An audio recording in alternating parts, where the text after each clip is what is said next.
A notificação das 2h17 da manhã não foi um som, foi uma vibração, um zumbido de asa de mosquito contra o mármore italiano do criado mudo. Era a única coisa que se movia no silêncio sufocante e climatizado do penthouse. Carolyn Pierce, 6 meses grávida e completamente acordada, encarou o segundo iPhone, aquele que o marido Michael alegava ser apenas para mercados internacionais. A tela estava preta, mas o texto de prévia brilhava com uma intimidade venenosa. Siena. O Carlyle. 9 da noite. Não se atrase. Naquele instante, o silêncio da vida deles, comprado com 50 milhões de dólares em imóveis no Central Park West, se transformou num túmulo. O silêncio no penthouse era a coisa mais cara que Michael Pierce possuía. Era um vazio profundo e aveludado. Comprado com vidro acústico triplo, 600 metros quadrados de ar muito acima de Manhattan, e uma equipe que se movia como sombras. Para Carolyn, agora Carolyn Pierce pelos últimos 3 anos, aquele silêncio já tinha parecido paz. Agora parecia pressão, empurrando o ar para fora dos pulmões. Ela estava de pé no centro do closet cavernoso deles, um espaço maior que seu primeiro apartamento em Washington. Fileiras de ternos sob medida de Michael, Zegna, Brioni, Tom Ford, ficavam como um exército organizado de um lado. Enquanto o próprio guarda-roupa dela, uma coleção vibrante de alta costura que ele tinha escolhido para ela, encarava o dele numa explosão de cor e seda. Ele costumava chamá-la de seu pássaro exótico, e essa era a gaiola dourada dela, forrada com Dior e Chanel. Carolyn passou a mão na barriga. A curva suave e firme de seus 6 meses de gravidez agora era inegável. Essa criança, o filho deles, deveria ser a peça final perfeita da vida perfeita deles. O herdeiro da dinastia Pierce Private Equity. Mas a alegria que ela sentiu no primeiro trimestre tinha endurecido num nó frio e pesado no estômago.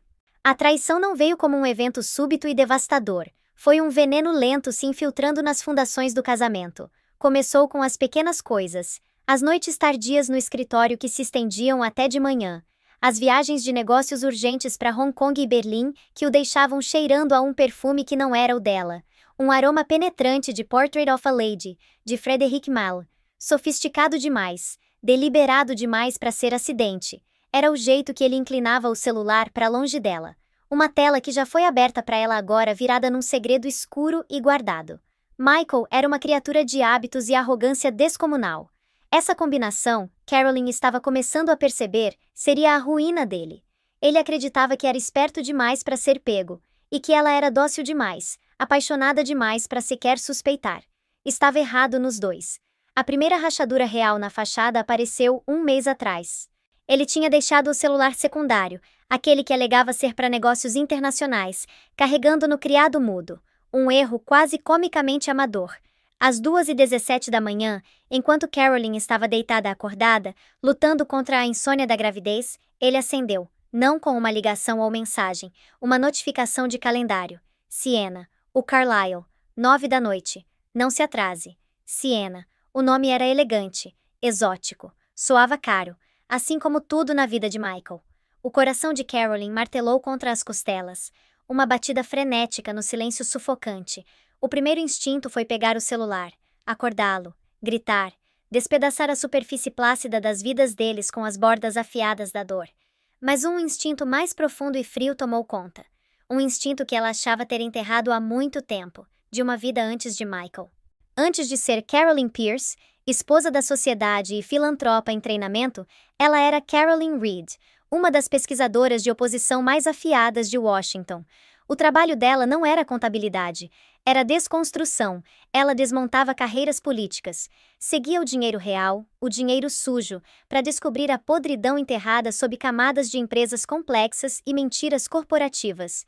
Ela não apenas caçava predadores financeiros, caçava os políticos que eles controlavam. Ela foi quem encontrou a conta offshore que acabou com a carreira de um senador, quem rastreou uma doação de caridade até um oligarca russo, efetivamente matando uma nomeação para gabinete. Tinha desistido de tudo por Michael. Estava esgotada, cínica, cansada da luta. Ele parecia tão sólido, tão charmoso, tão real. Prometeu uma vida de paz. Uma vida onde ela não precisaria mais lutar. Ela acreditou ter encontrado um amor que fazia sua antiga vida de suspeitas e planilhas parecer cinza e irrelevante. Agora, encarando aquela tela brilhante, percebeu que não tinha desistido, tinha apenas ficado dormente. Naquela noite, não dormiu. Saiu da cama, os movimentos tão silenciosos quanto a equipe que raramente via. Foi pro escritório em casa, um espaço branco estéril que raramente usava. Ligou o laptop criptografado. Uma relíquia da vida antiga que Michael achava adorável e paranoico. E começou a cavar. Não começou pelo celular dele. Começou pelo dinheiro. Dinheiro nunca mente. As finanças de Michael eram um labirinto de empresas de fachada, holdings offshore e fundos cegos projetados para minimizar impostos e maximizar sigilo. Para qualquer outra pessoa, seria impenetrável. Para Carolyn, era uma linguagem que ela falava fluentemente. O erro dela tinha sido amor. Ela voluntariamente se cegou. Aceitou a explicação dele de que essa complexidade era apenas negócio inteligente. A maior arma dela era a arrogância suprema dele. Quando casaram, ele deu a ela acesso às contas mestras do Family Office. Foi um grande gesto romântico, um símbolo da parceria deles. Ele nunca imaginou que ela possuía a habilidade de realmente compreender o sistema, muito menos navegar por ele. Achava que o trabalho dela de pesquisa de oposição era sobre fofoca e leitura de registros de votação. Não tinha ideia de que ela conseguia ler uma confirmação de transferência bancária como uma página de poesia. Por semanas, ela passou as noites mapeando o império dele enquanto ele dormia, ou enquanto estava fora, em um dos jantares de negócios. Era um fantasma na máquina, rastreando transferências, analisando extratos de cartão de crédito, cruzando relatórios de despesas. E lá estava ela, Sienna Laro. O nome aparecia repetidamente. Um apartamento penthouse no Hudson Yards pago por uma LLC de Delaware, MJP Holdings III, ligada diretamente a Michael. Um cartão Amex Centurion preto, complementar de uma conta que Carolyn nunca tinha visto, acumulando cobranças na Bergdorf's, Cartier e hotéis 5 estrelas ao redor do mundo. Voos que espelhavam a própria agenda de viagens de Michael, mas sempre em primeira classe. Uma fileira atrás dele. Ele não estava apenas tendo um caso, estava financiando uma vida paralela. A dor era imensa, um golpe físico que a deixou sem fôlego. Ela sentava no escritório frio às 4 da manhã, uma mão na barriga crescendo, a outra rolando faturas de hotel do Península em Hong Kong. O bebê chutava como se sentisse a angústia dela. E as lágrimas finalmente vinham. Lágrimas silenciosas e quentes de humilhação. Mas a estrategista nela estava desapegada. Dor era dado. Dor alimentava. A escala da enganação era impressionante. Não era só sobre o dinheiro. Era o planejamento meticuloso. Os anos de mentiras tecidas em cada eu te amo. Cada toque gentil na barriga dela. Cada promessa sussurrada. Cada sorriso que ele dava a ela através de jantares à luz de velas, agora era revelado como parte de uma grande ilusão. Uma em que ela tinha vivido sem questionar. O estômago revirava com o peso daquelas memórias agora azedas e contaminadas. Ela cavou mais fundo, passou da namorada e foi para a Fortaleza Real. O negócio dele. Encontrou os pontos de alavancagem, as dívidas escondidas, os sócios secretos. Encontrou a pasta de contingência enterrada num servidor que ele achava estar isolado. Era a pasta de chantagem dele. Sujeira sobre concorrentes, políticos corruptos, até membros do conselho da própria empresa. Era assim que ele ganhava. Não por ser mais esperto, por ser mais sujo. Ela agora entendia o homem com quem tinha casado. Ele não era um rei, era um parasita. E ela era apenas a hospedeira mais recente, mas o verdadeiro catalisador, o evento que a transformou de mulher traída em algo muito mais perigoso, veio na terça-feira passada. Michael estava numa ligação de conferência no escritório em casa. Ele chamava de bunker, uma sala à prova de som que tinha construído para negociações sensíveis. As pesadas portas de carvalho estavam fechadas. Ele acreditava que eram impenetráveis. Não eram. Não se você estivesse parada do lado de fora. E não se a porta estivesse, por algum milagre do destino, deixada uma fração de centímetro entreaberta. Carolyn estava passando a caminho da cozinha, os pés descalços silenciosos no piso de mármore frio. Estava prestes a passar pela porta quando ouviu a voz dele.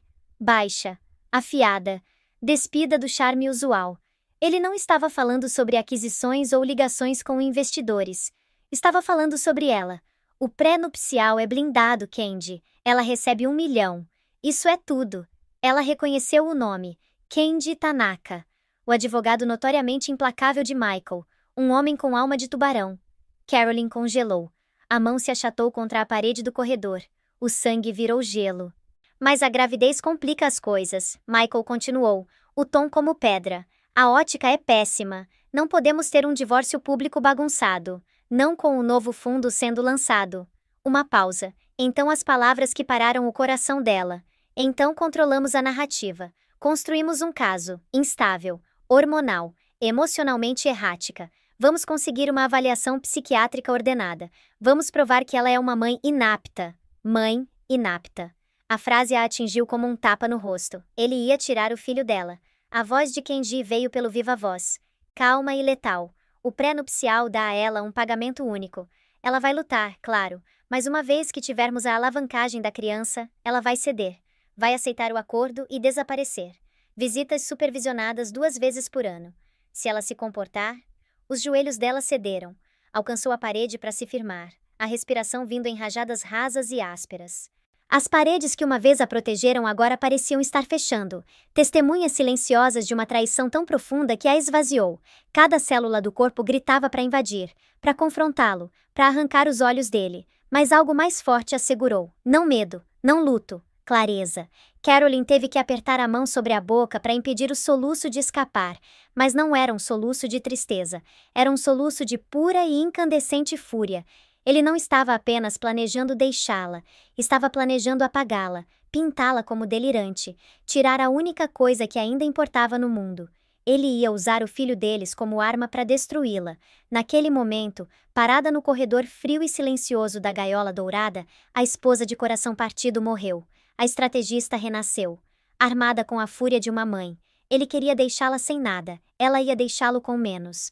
Recuou da porta, tão silenciosa quanto se aproximou.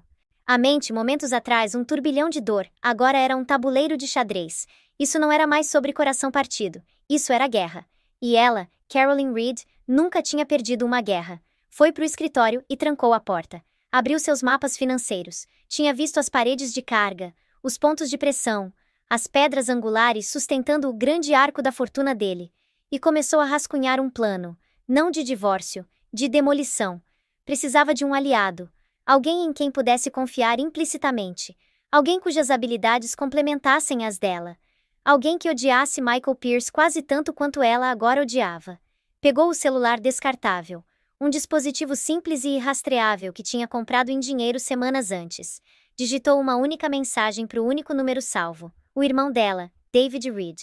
David era a ovelha negra da família, um gênio de cibersegurança, um verdadeiro savant, vivendo num loft bagunçado em Austin, trabalhando como hacker de chapéu branco para uma firma boutique de segurança digital.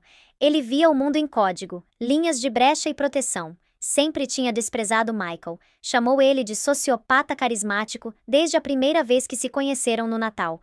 Carolyn, uma vez descartou como ciúme de irmão. Agora via como a verdade mais clara que já tinha perdido. O relacionamento deles era complicado. Ela o tinha tirado de encrenca séria anos atrás. Uma indiscrição de juventude envolvendo o Departamento de Defesa. Ele devia a ela, e ambos sabiam. A mensagem foi simples. Operação Bonaparte. Você topa? Era um código da infância deles. Uma referência à fuga de Napoleão de Elba. O código deles para um plano que era ousado, arriscado e requeria execução impecável. A resposta veio em menos de 30 segundos. Por você, Carol, eu botaria fogo na internet. Manda as coordenadas. O plano tinha um nome. Agora precisava de uma linha do tempo. Carolyn abriu o calendário de Michael. Em 2 semanas, ele estava programado para voar para a vila deles em Saint Bart, para um retiro de bem-estar solo. Supostamente para descomprimir antes do próximo trimestre fiscal. Mas os registros de voo que ela já tinha recuperado mostravam uma segunda passagem. Sienna Lu. Eles estariam juntos a um oceano de distância, enrolados em lençóis que Carolyn tinha pago. Eles estariam dormindo, e ela estaria trabalhando. Pelos próximos 14 dias, Carolyn interpretou o papel da futura mãe devotada e radiante. Fingiu desejos de picles e sorvete, discutiu paletas de cores para o berçário, decidiu por um azul claro suave, sorriu calorosamente sempre que Michael tocava a barriga dela. Cada sorriso era uma mentira, cada toque parecia uma aranha rastejando pela pele. Era um fantasma na própria vida, observando, coletando, preparando. Com precisão metódica, reuniu as últimas peças vitais do quebra-cabeça. Os protocolos de segurança dos portais bancários privados na Suíça e nas Ilhas Cayman. As frases específicas de autenticação vocal, usadas com o corretor dele no Pictet Group. E as seed phrases de múltiplas carteiras frias de criptomoeda, que ela descobriu num pendrive escondido dentro de uma cópia oca de O Príncipe de Maquiavel na estante dele. A ironia era tão afiada que quase tinha gosto doce. David trabalhou na parte dele, configurou uma cadeia de redes privadas virtuais que mascarariam a atividade digital dela através de uma dúzia de países em segundos, tornando a presença eletrônica irrastreável. Também preparou o pacote de identidade limpa para ela, um novo nome, Anna Miller, passaporte português, carteira de motorista, e uma rede de novas contas bancárias num país sem tratado de extradição com os Estados Unidos. Ele era o criador de fantasmas digitais dela. Na noite antes da partida de Michael, ele estava de humor particularmente generoso. Apresentou a ela um presente, uma caixa de veludo. Dentro, um colar de diamantes absurdamente grande. Para a futura mãe mais linda do mundo, ele disse, a voz suave como seda. Carolyn sentiu uma onda de náusea, e não tinha nada a ver com a gravidez. Deixou ele fechar no pescoço dela, as gemas frias e pesadas contra a pele. É lindo, Michael. Obrigada. Vou sentir sua falta, ele sussurrou, beijando a testa dela. Vou estar esperando, ela respondeu, segurando o olhar dele no espelho. A mulher no reflexo era uma estranha. Um sorriso sereno. E olhos tão frios quanto os diamantes na garganta. Ele logo estaria deitado ao lado da amante. Ela estaria esperando. Não pela ligação dele, mas pelo momento em que queimaria tudo que ele construiu até o chão. O voo para Saint Bart partiu de Teterboro às 10h05 da noite. Carolyn assistiu o ícone do jato privado se mover lentamente pelo aplicativo de rastreamento de voo no celular descartável até virar um ponto sobre o Atlântico. Michael estaria se acomodando, bebericando champanhe vintage. Sienna estaria com ele. A performance tinha começado. A própria performance de Carolyn terminou no momento em que a pesada porta do penthouse clicou fechada atrás dele. A máscara doce e dócil caiu. Ela se moveu pela casa silenciosa e opulenta, os passos ecoando na vastidão. Foi até o closet e removeu o colar de diamantes. Não o devolveu à caixa de veludo. Deixou cair no carpete grosso, onde ficou como uma serpente cintilante. Nunca foi um presente. Foi uma algema. Ela não usaria mais. O centro de comando dela era agora seu escritório branco e estéril, transformado. Um segundo monitor, trazido pelo courrier de David 2 dias antes, sentava ao lado do laptop criptografado. Um ventilador de resfriamento silencioso zumbia suavemente na mesa. Perto, um termo de chá de camomila morno, 3 barras de proteína e uma bateria portátil de alta capacidade. Essa era a sala de guerra dela. O espaço era frio, estéril, mas vibrava com uma eletricidade que ela não sentia há anos. Essa era a caçada. Os dedos pairaram sobre o teclado, a mente ciclando por cada passo com clareza cirúrgica. Sob isso, no entanto, o pulso batia erraticamente, um zumbido quieto de adrenalina e terror maternal. Não haveria segundas chances. A batalha duraria aproximadamente 8 horas. A janela entre Michael cair no sono no meio do voo e o banco privado dele em Genebra abrir para negócios. Colocou o headset e iniciou uma chamada segura, criptografada de ponta a ponta para David. Etapa 1. Você está verde? A voz de Carolyn era plana, composta. Verde em toda a linha, David respondeu, a voz crepitando levemente, mas igualmente firme. Estou dentro da infraestrutura de rede da Pierce Capital agora. É uma fortaleza, Carol. Mas ele deixou a chave debaixo do tapete. A integração de casa inteligente, ela disse. Não perguntou. Exatamente, David confirmou. Ele ligou tudo. Câmeras de segurança, controles de clima, até o servidor local a um único hub IoT por conveniência. A segurança é forte, mas o firmware tem uma rachadura minúscula. Estou dentro. Tenho acesso total à rede interna. Posso monitorar cada pacote de dados entrando e saindo. Se um alarme silencioso disparar, eu mato antes mesmo de pensar em discar. Você está invisível. Carolyn respirou fundo e devagar. Ok, David. Estou entrando. A estratégia dela era uma cascata. Engenharia de precisão para velocidade e devastação. Ela não ia apenas esvaziar uma conta. Ia iniciar um colapso financeiro sincronizado em múltiplas frentes.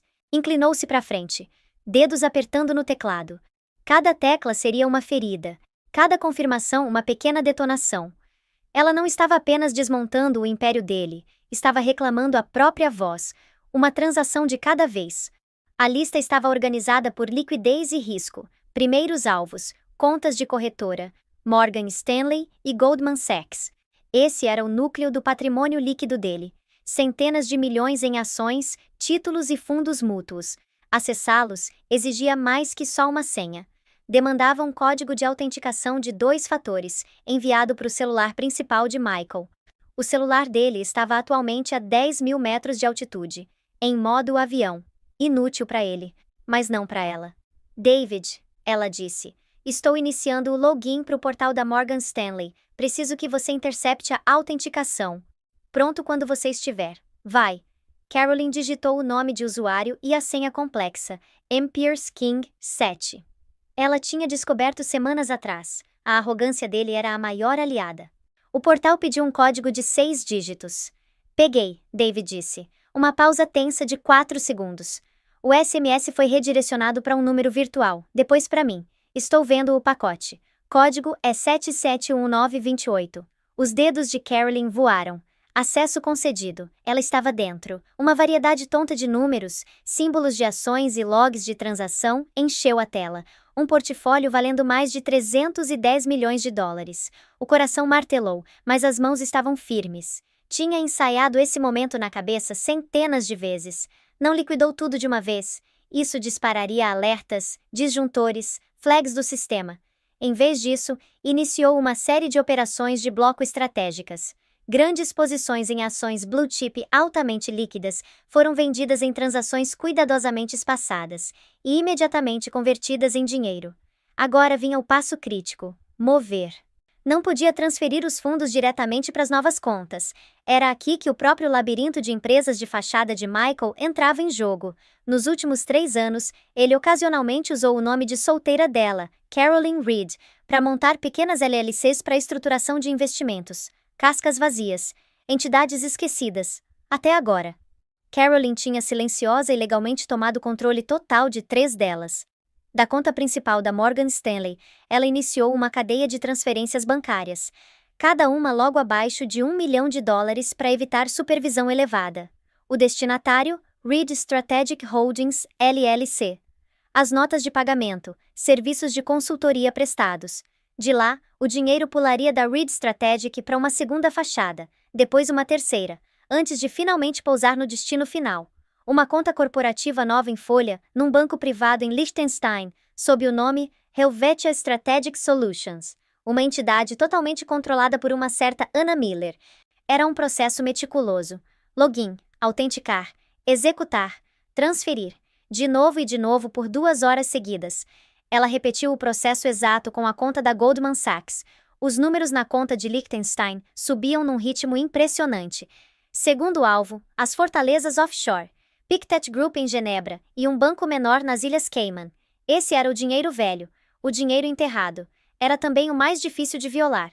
A segurança nesse nível era biométrica. Para acessar a conta do Pictet, Michael usava autenticação de voz. Você precisa me dar o seu melhor, Michael, David disse, a voz carregando um traço de humor negro. Carolyn estava pronta. Tinha passado semanas compilando horas de gravações da voz de Michael, de entrevistas em podcasts, apresentações em keynotes.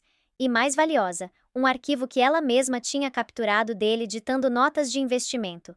Com software de IA de código aberto, ela tinha costurado uma impressão vocal sintética passável.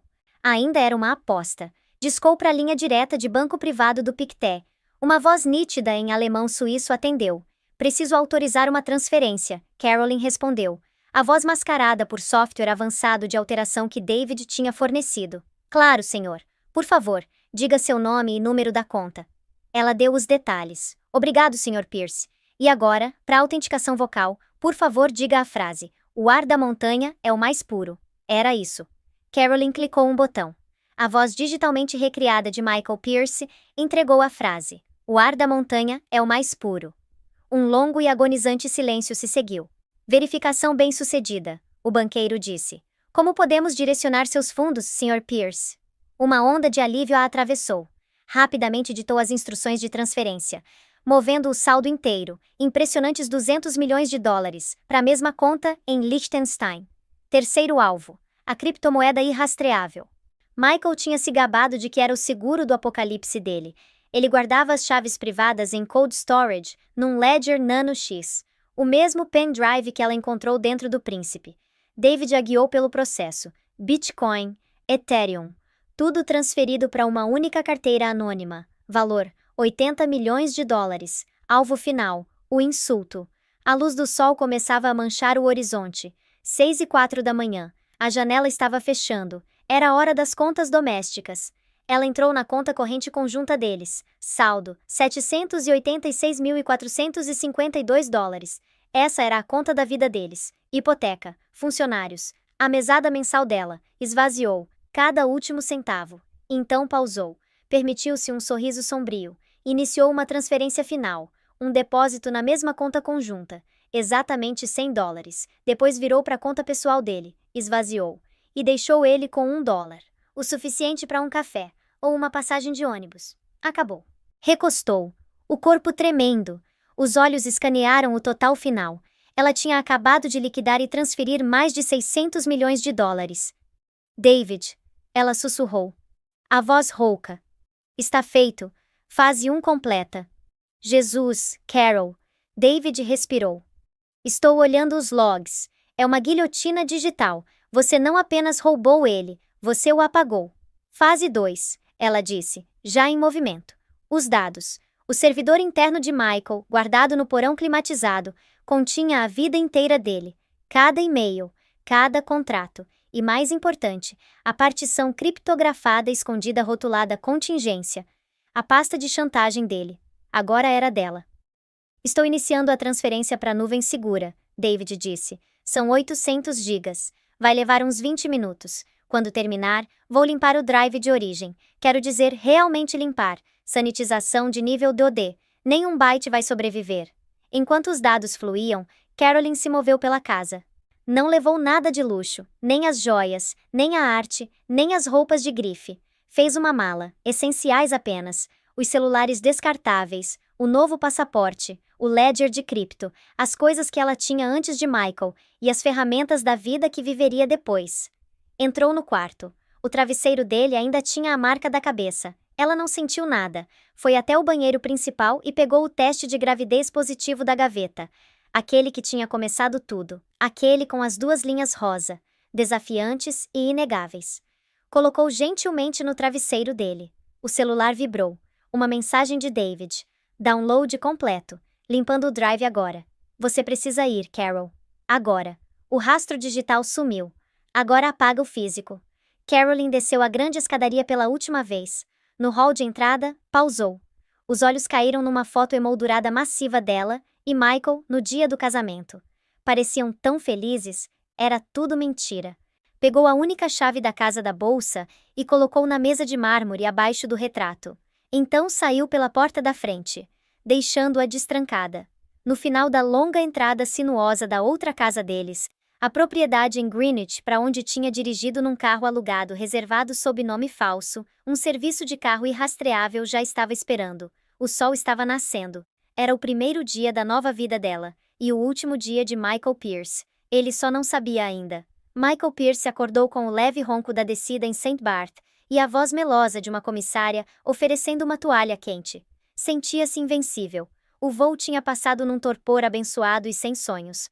Passou as primeiras 2 horas mandando mensagens para Siena, provocando-a antes de cair num sono profundo.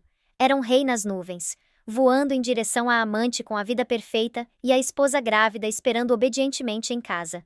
Desembarcou, passando pela alfândega privada. Logo além, Siena estava esperando.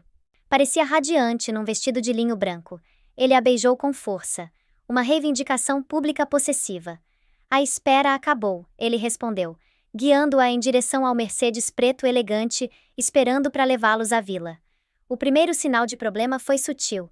Enquanto afundavam nos bancos de couro macios, Michael puxou o cartão Amex Centurion para dar gorjeta ao concierge privado. Minhas desculpas, Sr. Pierce, o homem disse educadamente. Foi recusado. Michael piscou. Recusado? Impossível. Passa de novo.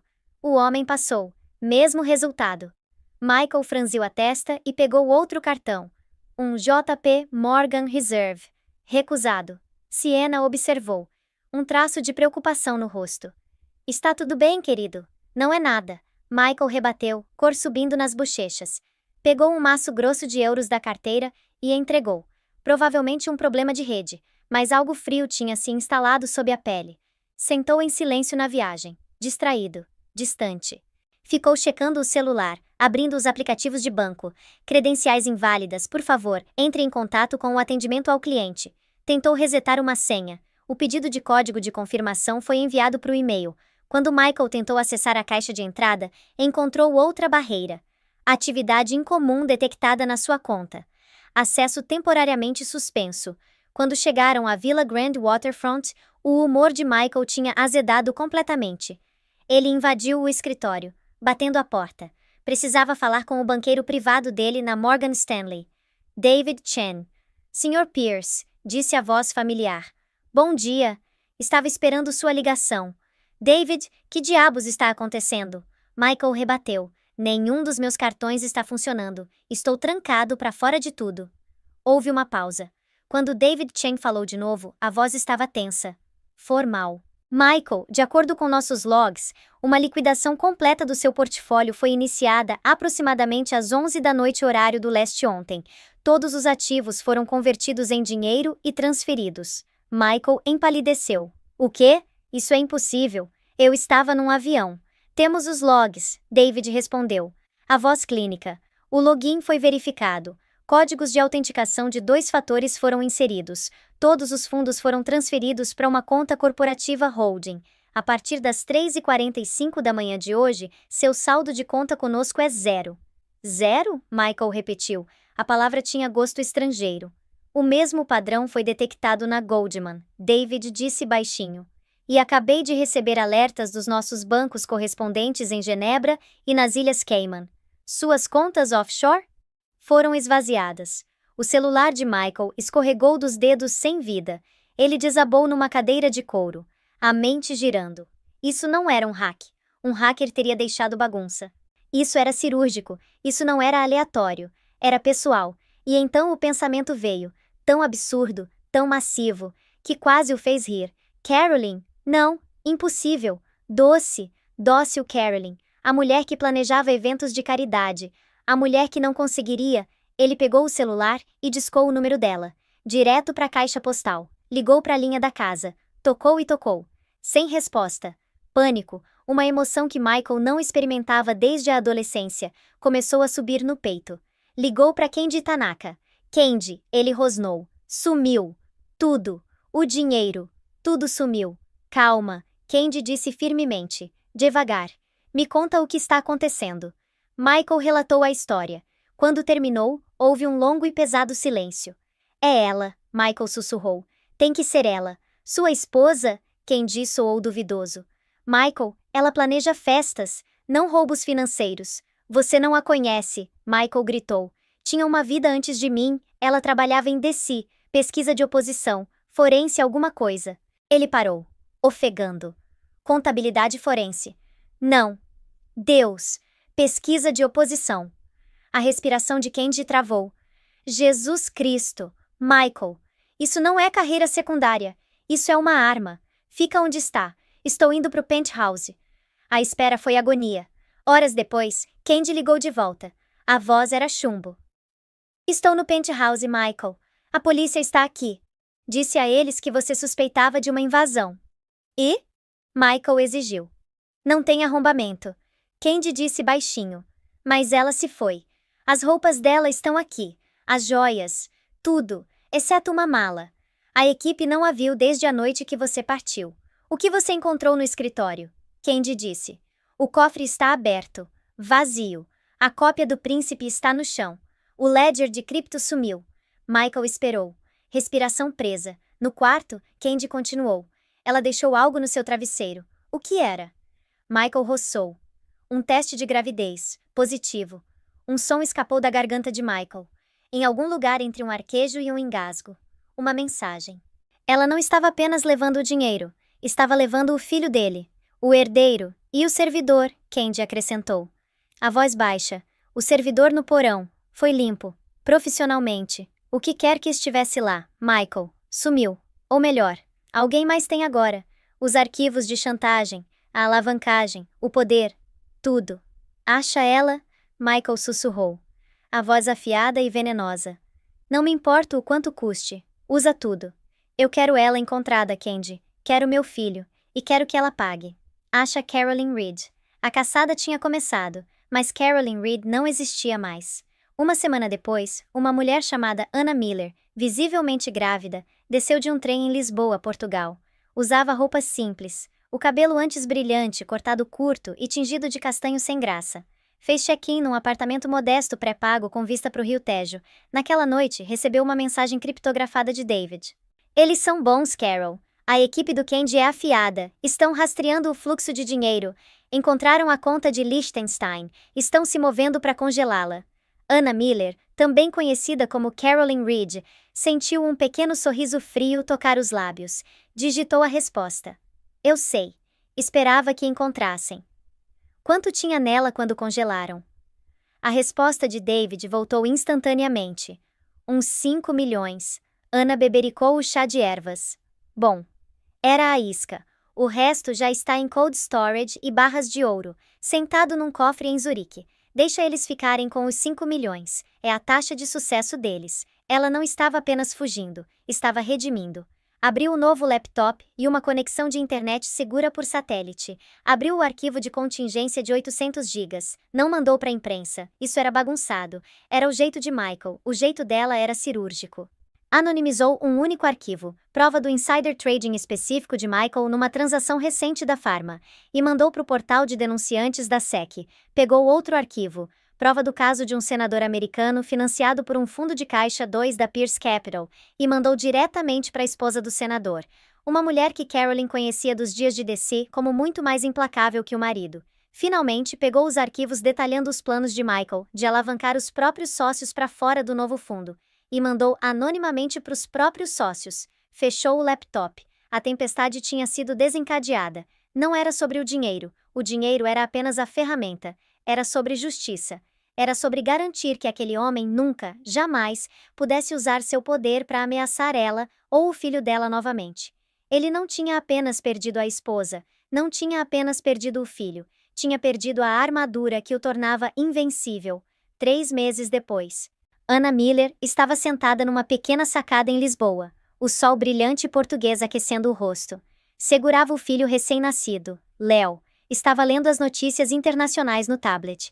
Michael Pierce, indiciado em múltiplas acusações de fraude de valores mobiliários. Senador Davis renuncia, citando razões familiares. Pierce Capital Partners pede falência. Capítulo 11, após golpe interno. Olhou para o bebê adormecido nos braços.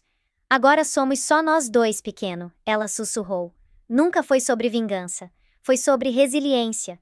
Foi sobre retomar a dignidade que ele tentou arrancar dela. Uma mentira de cada vez. Ela tinha sido vítima, depois se tornou sobrevivente. Agora, finalmente, estava livre. Essa é uma história de resiliência, da força que uma mãe encontra, e do preço da traição. Se a história de Carolyn retomando seu poder ressoou com você, por favor curte esse vídeo e compartilha com alguém que precisa ser lembrado da própria força. Não esquece de se inscrever para mais histórias de justiça e segundas chances.